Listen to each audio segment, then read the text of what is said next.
ರಾಜ್ಯಾದ್ಯಂತ ನಗರ ಪ್ರದೇಶದ ಶುದ್ಧತೆ, ಪೌರ ಸೌಕರ್ಯಗಳ ನಿರ್ವಹಣೆ ಹೊತ್ತಿರುವಂತಹ ನೂರಾರು ಪೌರ ಕಾರ್ಮಿಕರು ಇಂದು ಗಂಭೀರವಾದಂತಹ ನಿರ್ಧಾರವೊಂದನ್ನು ಕೈಗೊಂಡಿದ್ದು, ತಮ್ಮ ಹಕ್ಕುಗಳಿಗಾಗಿ ಅನಿರ್ದಿಷ್ಟಾವಧಿಯ ಮುಷ್ಕರವನ್ನು ಆರಂಭಿಸಿದ್ದಾರೆ.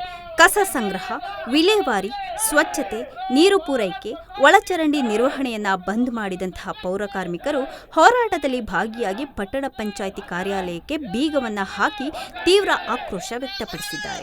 ಪೌರ ಕಾರ್ಮಿಕರನ್ನ ಸರ್ಕಾರ ಹೊರಗುತ್ತಿಗೆ ಆಧಾರಿತ ವ್ಯವಸ್ಥೆಯಡಿ ಆರ್ಥಿಕ ಶೋಷಣೆಗೆ ಗುರಿಪಡಿಸುತ್ತಿದ್ದು, 4-5 ತಿಂಗಳಿಗೊಮ್ಮೆ ಸಂಬಳವನ್ನು ನೀಡಲಾಗುತ್ತಿದೆ ಎಂಬ ಆರೋಪಗಳು ಗಂಭೀರ ಚಿಂತೆಯನ್ನು ಹುಟ್ಟಿಸುತ್ತಿವೆ. ಕಾರ್ಮಿಕ ಸಂಘಟನೆಗಳ ರಾಜ್ಯಾಧ್ಯಕ್ಷರಾದಂತಹ ಪ್ರಭಾಕರ್ ನೇತೃತ್ವದಲ್ಲಿ ಈ ಮುಷ್ಕರ ಪ್ರಾರಂಭಗೊಂಡಿದ್ದು, ಪೌರ ಕಾರ್ಮಿಕರ ಬೇಡಿಕೆಗಳನ್ನು ಈಡೇರಿಸದಿದ್ದರೆ ನಾವು ಕೆಲಸಕ್ಕೆ ಹಿಂದಿರುಗುವುದಿಲ್ಲ ಎಂದು ಆಕ್ರೋಶವನ್ನು ವ್ಯಕ್ತಪಡಿಸಿದ್ದಾರೆ. ಕರ್ನಾಟಕ ರಾಜ್ಯ ಪೌರ ನೌಕರರ ಸಂಘದಿಂದ ರಾಜ್ಯಾದ್ಯಂತ ಮುಷ್ಕರವನ್ನು ಕೈಗೊಂಡಿದ್ದೀವಿ. ಈ ಒಂದು ಮುಷ್ಕರದ ಪ್ರಮುಖ ಉದ್ದೇಶ ಏನಂದರೆ, ಇದು ಒಂದು ಪಟ್ಟಣ ಪಂಚಾಯಿತಿ ಅಂದರೆ ಮುನ್ಸಿಪಲ್ನ ಕಾಯಂ ನೌಕರರ ರೀತಿಯಲ್ಲೇ ಪರ್ಮನೆಂಟ್ ನೌಕರರಿಗೆ ಏನು ಸೌಲಭ್ಯ ಸಿಗುತ್ತೆ, ಜ್ಯೋತಿ ಸಂಜೀವಿನಿ ಇರ್ಬೋದು, KJID, ಇದು ಒಂದು ಸೆಮಿ ಗೌರ್ಮೆಂಟ್ ಅಂತ ಕನ್ಸಿಡರ್ ಮಾಡಿದ್ದಾರೆ ಪಟ್ಟಣ ಪಂಚಾಯಿತಿ, ಪುರಸಭೆ, ನಗರ ಸ್ಥಳೀಯ ಸಂಸ್ಥೆಗಳನ್ನ. ಅದನ್ನು ಸಹ ಒರಿಜಿನಲ್ ಸರ್ಕಾರದ ಏನು ಸೌಲಭ್ಯ ಬರುತ್ತೋ ಅದೇ ಸೌಲಭ್ಯ ಇದು ಮುನ್ಸಿಪಾಲಿಟಿಗಳಿಗೂ ಅನ್ವಯ ಆಗಬೇಕು. ಮತ್ತು ಇಲ್ಲಿ ಕೆಲಸ ಮಾಡ್ತಕ್ಕಂಥ ಹೊರಗುತ್ತಿಗೆ ಪದ್ಧತಿಯನ್ನು ಆಚೆ ಹಾಕಬೇಕು. ಎಲ್ಲರೂ ಒಂದೇ ಸಮಾನವಾಗಿ ನೋಡಬೇಕು. ಹೊರಗುತ್ತಿಗೆ ನೌಕರರ ಹತ್ರನೂ ಅಷ್ಟೇ ಕೆಲಸ ತಗೋತಾರೆ, ಪರ್ಮನೆಂಟ್ ಎಂಪ್ಲಾಯ್ಸ್ ಹತ್ರನೂ ಅಷ್ಟೇ ಕೆಲಸ ತಗೋತಾರೆ. ಹಂಗಾಗಿ ಸೇವಾ ಭದ್ರತೆ ಇಲ್ಲದೆ ದುಡಿಸ್ಕೊಳ್ಳೋ ಪದ್ಧತಿಯನ್ನು ಹೊರ ಹಾಕಿ ಎಲ್ಲರನ್ನೂ ಸಹ ಒಂದೇ ರೀತಿಯಲ್ಲಿ ನೋಡಬೇಕು ಅನ್ನೋ ಒಂದು ಪ್ರಮುಖ ಉದ್ದೇಶ ಇದಾಗಿದೆ. ಅದರಲ್ಲಿ ಚಾಲಕರಿರ್ಬೋದು, ಡ್ರೈವರ್ಸ್ ಇರ್ಬೋದು, ಲೋಡರ್ಸ್ ಇರ್ಬೋದು, ಕಂಪ್ಯೂಟರ್ ಆಪ್ರೇಟರ್ ಇರ್ಬೋದು, 15-20-25 ವರ್ಷದಿಂದನೂ ಸಹ ಇದೇ ಒಂದು ಸಂಸ್ಥೆಗೋಸ್ಕರ ದುಡಿತಾ ಇರ್ತಾರೆ ಕಡಿಮೆ ವೇತನದಲ್ಲಿ. ಅವ್ರಿಗೂ ಸಹ ಎಲ್ಲ ನಾಗರಿಕರಿಗಿರುವಂಥದ್ದೇ ಸಮಸ್ಯೆಗಳು ಅವ್ರಿಗೂ ಇರುತ್ತೆ. ಒಬ್ರಿಗೆ ಜಾಸ್ತಿ ಸಂಬಳ, ವೇತನದಲ್ಲಿ ತಾರತಮ್ಯ ಆಗ್ತಾ ಇದೆ. ಈ ಒಂದು ಉದ್ದೇಶದಿಂದ ಈ ಒಂದು ದಿನ ಅನಿರ್ದಿಷ್ಟವಾಗಿ ಮುಷ್ಕರ ಕೈಗೊಂಡಿದ್ದೀವಿ. ಇದನ್ನ ಒಂದು ಸರ್ಕಾರ ಉತ್ತಮ ರೀತಿಯಲ್ಲಿ ಪರಿಗಣಿಸಿ ನ್ಯಾಯ ಒದಗಿಸಿಕೊಡ್ಬೇಕಂತ ಕೇಳ್ಕೊತಾ ಇದ್ದೀವಿ. ಪೌರ ನೌಕರರ ಸಂಘದಿಂದ ಈ ಮುಷ್ಕರ ಹಮ್ಮಿಕೊಂಡಿದ್ದೀವಿ. ಯಾರೇ ಹೊರಗುತ್ತಿಗೆ ನೌಕರನ, ಪರ್ಮನೆಂಟ್ ನೌಕರನ ತಾಯಿ ಮಕ್ಕಳು, ಹೊರಗುತ್ತಿಗೆ ನೌಕರನ ಮಲ್ತಾಯಿ ಮಕ್ಕಳು ಧೋರಣೆ ಮಾಡ್ತಾ ಇದೆ. ಸರ್ಕಾರನೇ ಮಾಡ್ತಾ ಇರಲಿಲ್ಲ. ಇನ್ನೊಂದು, ನಮಗೆ ವೇತನ ಕರೆಕ್ಟಾಗಿ ಸಿಗ್ತಾ ಇಲ್ಲ. 1 ತಿಂಗಳು, 2 ತಿಂಗಳು, 3 ತಿಂಗಳು ಆ ಥರ ವೇತನಗಳು ಸಿಗ್ತಾ ಇದೆ. ನಮಗೆ ಪರ್ಮನೆಂಟ್ ತಿಂಗಳ ಸಂಬಳ ಆಗ್ತಾ ಇದ್ದಾರೆ, ನಮಗೆ ತಿಂಗಳ ಸಂಬಳಗಳು ಆಗ್ತಾ ಇಲ್ಲ. ಅದರಿಂದ ಇನ್ನೊಂದು ಏನಂತಂದರೆ, ನಮಗೆ ಇಲ್ಲಿ ಒಂದು ಮನೆಗಳು, ಇಲ್ಲಿಗೆ ಒಂದು 10 ಜನಕ್ಕೆ ಮನೆ ಕೊಟ್ಟಿದ್ದಾರೆ. ಪರ್ಮನೆಂಟ್ ಎಂಪ್ಲಾಯ್ಗೆ ಮನೆಗಳು ಕೊಟ್ಟಿದ್ದಾರೆ. ಹೊರಗುತ್ತಿಗೆ ನೌಕರಿಗೆ ಆಗಲಿ, ಯಾರೇ ಆಗಲಿ ಎಂಪ್ಲಾಯ್ಗಳು ಆಚೆ ಕಡೆಯವ್ರಿಗೆ ಕೊಟ್ಟಿಲ್ಲ.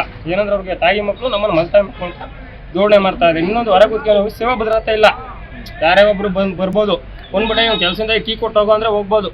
ವಾಟರ್ ಮ್ಯಾನ್ನ ವಾಲಿಕ್ ಬಿಟ್ಟು ಮನೆಗೆ ಹೋಗೋ ಅಂದರೆ ಹೋಗ್ಬೋದು. ಕಸದ ದಿನ ಪರ್ಕೆಕ್ ಬಿಟ್ಟು ಮನೆಗೆ ಹೋಗಪ್ಪ ಅಂತ ಬಿಟ್ಟು ದಬ್ಬಾಳಿಕೆ ದೌರ್ಜನ್ಯ ಮಾಡ್ಬೋದು ನಮ್ಮ ಮೇಲೆ. ಯಾರಿಗೂ ನಮ್ಮ ಮೇಲೆ ಅಂದರೆ ಅದಿಲ್ಲ. ನಮ್ಮ ಹತ್ರ ಸೇವೆ ಭದ್ರತೆ ಇಲ್ಲ. ನಮ್ಮ ಹತ್ರ ಕಾಯಂ ಮಾಡ್ಬೇಕು ನಮ್ಮನ್ನ.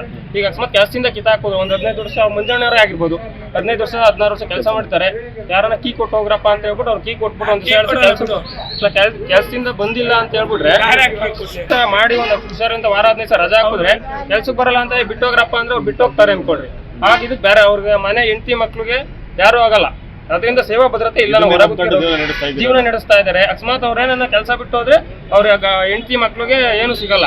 ಅದು ನಾವು ಈ ಬೇಡಿಕೆಯನ್ನು ಈಡೇರಿಸಬೇಕು ಅಂತ ನಾವು ತಿಳ್ಕೊಂತೀವಿ. ಮುಂದಿನ ನಡೆ ಏನು ಸರ್? ನಮಗೆ ಸರ್ಕಾರದಿಂದ ಆದೇಶ ಬರೋವರೆಗೂ ನಾವು ಸ್ಟ್ರೈಕ್ ಮಾಡ್ತಾನೆ ಇರ್ತೀವಿ. ಏನೇ ಸ್ಥಗಿತಗೊಳಿಸ್ತಾ ಇದ್ದೀರಿ ಸರ್? ಅಲ್ಲಿ ಆಟೋ ಕಸ ವಿಲೇವಾರಿಗೆ ಹೋಗಲ್ಲ, ಕಸ ಗುಡಿಸಲ್ಲ, ವಾಟರ್ ಸಪ್ಲೈ ಇದು ಆಫೀಸ್ನಲ್ಲಿ ಕಚೇರಿ ಕೆಲಸಗಳು ಸಹಿತಗೊಳಿಸ್ತೀವಿ.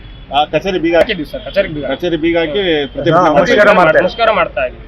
ರಾಜ್ಯಾದ್ಯಂತ ಪೌರ ನೌಕರರ ಸಂಘದಿಂದ ದಿನಾಂಕ 27/5/2024 ಅನಿರ್ದಿಷ್ಟವಾದಿ ಒಂದು ಮುಷ್ಕರ ಕೈಗೊಂಡಿದ್ದೀವಿ. ನಾವು ಸಂಘದಿಂದ ಕೆಲವು ಬೇಡಿಕೆಗಳನ್ನಿಟ್ಟು ಈ ಒಂದು ಮುಷ್ಕರ ಕೈಗೊಳ್ತಾ ಇದ್ದೀವಿ. ಮೊದಲನೇದಾಗಿ, ರಾಜ್ಯದ ಎಲ್ಲ ನಗರ ಸ್ಥಳೀಯ ಸಂಸ್ಥೆಗಳಲ್ಲಿ ರಾಜ್ಯ ಸರ್ಕಾರಿ ನೌಕರಿಗಳು ಆಗಬೇಕು ಅಂತ ಹೇಳ್ಬಿಟ್ಟು ನಮ್ಮ ಪೌರ ಸೇವಾ ಸಂಸ್ಥೆಯನ್ನು ನಾವು ರಾಜ್ಯ ಸರ್ಕಾರಿ ನೌಕರಿಗಳನ್ನ ಪರಿಗಣಿಸಬೇಕು ಅಂತ ಹೇಳ್ಬಿಟ್ಟು, ಮತ್ತು KJID ಮತ್ತು ಎಲ್ಲ ಜ್ಯೋತಿ ಸಂಜೀವಿನಿ ಅಂತ ಆರೋಗ್ಯ ಸಂಜೀವಿನಿ ಕೊಡಬೇಕು, ಮತ್ತು ನಮ್ಮನ್ನು ಸರ್ಕಾರಿ ನೌಕರರಿಂದ ಎಂದು ಗುರುತಿಸಬೇಕು ಅಂತ ಹೇಳ್ಬಿಟ್ಟು ಆ ಒಂದು ಬೇಡಿಕೆ ಇಟ್ಟಿದ್ದೀವಿ. ಹಾಗೂ ಎರಡನೇದಾಗಲಿ, ಹೊರಗುತ್ತಿಗೆ ಮತ್ತು ಅಡಿಯಲ್ಲಿ ಇವಾಗ ನಮ್ಮ ಅಣ್ಣ ತಮ್ಮರು, ಅಕ್ಕ ತಂಗಿರಿಗೆ ಆಲೆ ಹೊರಗುತ್ತಿಗೆಯಲ್ಲಿ ನೀರು ಸರಬರಾಜು ಆಗಿರ್ಬೋದು, ಪೌರ ಕಾರ್ಮಿಕರಾಗಿರ್ಬೋದು, ಇನ್ನಿತರ ಕೆಲಸಗಳಲ್ಲಿ ಇವಾಗ ಹೊರಗುತ್ತಿಗೆಯಲ್ಲಿ ಕೆಲಸ ಮಾಡ್ತಾ ಇದ್ದಾರೆ. ಅವ್ರಿಗೆ ಶಾಶ್ವತವಾಗಿರೋದು ಯಾವುದಾದ್ರೂ ಕನಿಷ್ಠ ವೇತನ ಆಗಿರ್ಬೋದು, ಇಲ್ಲ ಒಂದು ಅಡಿಯಲ್ಲಿ ಅವರಿಗೆ ಏನಾದರೂ ಒಂದು ನೌಕರ ನೇರ ಪಾವತಿಯಾಗಿ ಮಾಡಬೇಕು ಅಂತ ಹೇಳ್ಬಿಟ್ಟು ಈ ದಿನ ಅದು ಎರಡನೇ ಒಂದು ಬೇಡಿಕೆಯನ್ನು ಇಟ್ಟಿದ್ದೀವಿ. ಮತ್ತು ದಿನಗೂಲಿ ಕ್ಷೇಮಾಭಿವೃದ್ಧಿ ಸಂಘದಲ್ಲಿ 20-35 ವರ್ಷಗಳಿಂದ ಸಮಾನ ವೇತನದಲ್ಲೇ ಕೆಲಸ ಮಾಡ್ತಾ ಇದ್ದಾರೆ. ಅವ್ರಿಗೆ ಸಮಾನ ವೇತನದಲ್ಲಿ ಕೆಲಸ ಮಾಡೋರಿಗೆ ಶಾಶ್ವತವಾಗಿ ಅವ್ರಿಗೆ ಪರ್ಮಿಟ್ ಮಾಡಬೇಕು ಅಂತ ಹೇಳ್ಬಿಟ್ಟು ಇದೊಂದು ನಾವು ಅವ್ರನ್ನ ಇಟ್ಕೊಂಡು ಬೇಡಿಕೆ ಇಟ್ಕೊಂಡು ಮುಷ್ಕರ ಕೈಗೊಳ್ತಾ ಇದ್ದೀವಿ. ಇನ್ನೊಂದು ನಮ್ಮ SFC ಅನುದಾನದಲ್ಲಿ ಇವಾಗ ಪೌರ ಕಾರ್ಮಿಕರಿಗೆಲ್ಲ ಒಂದು ನಮ್ಮ ವಸೂಲಿ ದುಡ್ಡಲ್ಲೇ ಸಂಬಳ ಮಾಡಬೇಕು ಅಂತ ಹೇಳ್ಬಿಟ್ಟು ಈಗ ಇದು ಮಾಡಿದ್ದಾರೆ. ಆದರೆ SFC ಅಮೌಂಟಲ್ಲೇ ಎಲ್ಲರಿಗೂ ಸಂಬಳ ಕೊಡಬೇಕು ಮತ್ತು ಅವ್ರಿಗೇ ಸಂಬಳ SFC ಅಮೌಂಟಲ್ಲೇ ಕೊಡಬೇಕು ಅಂತ ಹೇಳ್ಬಿಟ್ಟು ಈ 4ನೇ ಒಂದು ಬೇಡಿಕೆಯನ್ನು ಇಟ್ಟು ನಾವು ಈಗಾಗಲೇ ಮುಷ್ಕರ ಕೈಗೊಂಡಿದ್ದೀವಿ.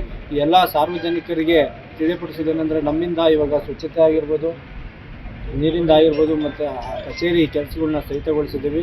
ಈ ಒಂದು ಇದರಿಂದ ನಮ್ಮ ಒಂದು ಬೇಡಿಕೆಗಳನ್ನ ಸರ್ಕಾರ ಬೇಗ ಈಡೇರಿಸಲಿ ಅಂತ ಹೇಳ್ಬಿಟ್ಟು ನಾವು ಕೇಳ್ಕೊತಾ ಇದ್ದೀವಿ. ಪೌರ ನೌಕರರ ಸಂಘದ ವತಿಯಿಂದ ಮತ್ತು ಕೊರಟಗೆರೆ ಪಟ್ಟಣ ಪಂಚಾಯತಿ ವತಿಯಿಂದ ಮತ್ತು ನಮ್ಮ ಪೌರ ನೌಕರರು, ನೀರು ಸರಬರಾಜು ಸಹಾಯಕರು ಮತ್ತು ಎಲ್ಲ ನಮ್ಮ ಕಂಪ್ಯೂಟರ್ ಆಪ್ರೇಟರ್ಗಳು, ಗಾರ್ಡಿಯನ್ನು, UGD ಮತ್ತು ವಾಲ್ಮ್ಯಾನ್ಗಳು ಮತ್ತು ಡ್ರೈವರ್ಸು, ಆಟೋ ಡ್ರೈವರ್ಸು, ಕ್ಲೀನರ್ಸು ಎಲ್ಲ ಸೇರಿ ಅವರಿಗೆ ನಾನು ಈ ಸಂಘದ ಪರವಾಗಿ ಒಂದು ಹೃತ್ಪೂರ್ವಕ ಅಭಿನಂದನೆ ಸಲ್ಲಿಸುತ್ತಾ, ಮತ್ತು ನಮ್ಮ ಕರ್ನಾಟಕ ರಾಜ್ಯ ಪೌರ ನೌಕರರ ಸಂಘದ ಪ್ರಭಾಕರಾದಂಥ ಅಧ್ಯಕ್ಷರು ಇವತ್ತು ದಿನಾಂಕ 27/6/2025 ಈ ಮುಷ್ಕರವನ್ನು ಹಮ್ಮಿಕೊಂಡಿದ್ದೀವಿ.